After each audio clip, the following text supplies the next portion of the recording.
Another mini vlog, may dumating ito yung parcel. In order ko matong 3 pirasong talagay ng coffee, asukal at salt.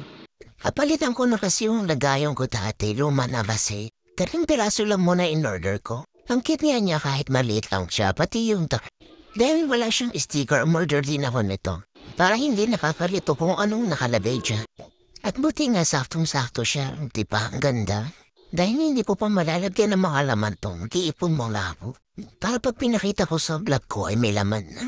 At ito ngayon 3, ang ganda, napaka-aesthetic thing ng babi-babi sa mga gamit ko. Ito pala yung salt, coffee, sugar. Alisin ko na lang yung ibang hindi ko na kailangan dito, iuurong ko ng konti. At ito pala yung luma namin. Buti nga napalitan na namin.